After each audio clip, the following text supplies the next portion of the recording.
आचार्य चाणक्य अत्यंत कुशग्र बुद्धि के होने के साथ ही विभिन्न विषयों का गहन ज्ञान रखते थे। इन्होंने अपने जीवन में विपरीत से विपरीत परिस्थितियों का सामना किया था, परंतु कभी भी इन्होंने हार नहीं मानी। आचार्य चाणक्य ने विषम परिस्थितियों में भी अपना धैर्य बनाए रखा और बुद्धिमत्ता के बल पर अपने शत्रु घनानंद को पराजित करके इतिहास की धारा का रुख बदल कर रख दिया था। आचार्य चाणक्य ने चंद्रगुप्त को सम्राट बनाने में सबसे अहम भूमिका निभाई थी। आचार्य चाणक्य के द्वारा लिखे गए नीति शास्त्र में मित्र से लेकर शत्रु तक के लिए महत्वपूर्ण सुझाव दिया गया है।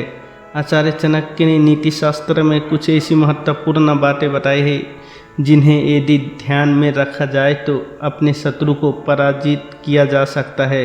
तो चलिए जानते हैं इस बारे में।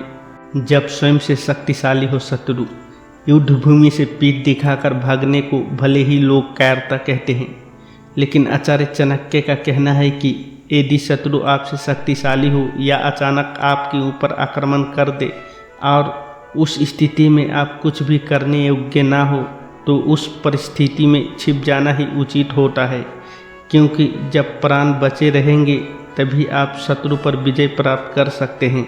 ऐसे स्थिति में उस समय वहां से हट जाने के बाद अपने शुभ चिंतकों को एकत्रित करके स्वयं को शक्तिशाली बनाकर पुनः शत्रु पर आक्रमण करना चाहिए। नीति शास्त्र के अनुसार शक्तिशाली शत्रु को बल से नहीं बुद्धि से पराजित करना चाहिए।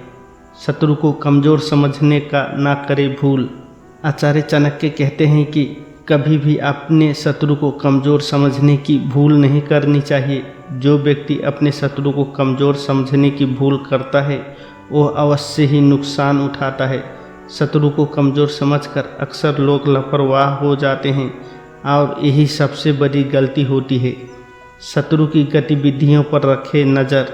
नीति शास्त्र कहता है कि किसी को भी यदि अपने शत्रु से विजय प्राप्त करनी है तो शत्रु के कमजोरी और ताकत दोनों के बारे में पता होना चाहिए। इसलिए अपने शत्रु की हर गतिविधि पर नज़र रखनी चाहिए ताकि सही समय पर योजना बनाकर विजय प्राप्त की जा सके।